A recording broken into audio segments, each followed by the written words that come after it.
তো বন্ধুরা, গল্প পোকাতে তোমাদের সকলকে স্বাগত জানাই। আশা করি আমাদের গল্প তোমাদের খুব ভালো লাগছে। যদি ভালো লেগে থাকে তাহলে সাবস্ক্রাইব করে আমাদের পাশে থেকো। তো আজকের গল্প সিংহ ও নেংটি ইঁদুর। এক পাহাড়ের গুহায় এক সিংহ বাস করত। একদিন সেই সিংহ গুহায় ঘুমিয়েছিল। ওই গুহায় একটা নেংটি ইঁদুর আপন মনে ছোটাছুটি করে খেলে বেড়াচ্ছিল।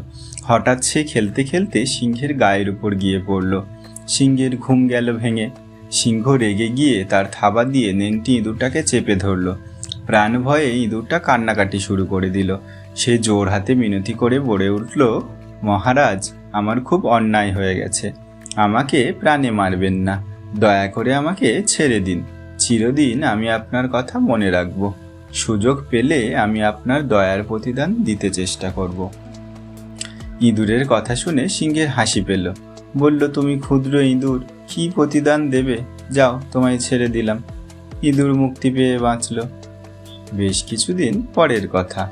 একদল পশু শিকারীর পাতা জালের ফাঁদে সিংহ ধরা পড়ে গেল। সেই মজবুত ফাঁদ থেকে সিংহ কিছুতেই নিজেকে ছাড়াতে পারল না। রাত্রি শেষ হলেই শিকারীরা এসে সিংহকে খাঁচায় পুরে নিয়ে যাবে। সিংহ ভয়ে রাগে গর্জন করতে লাগলো।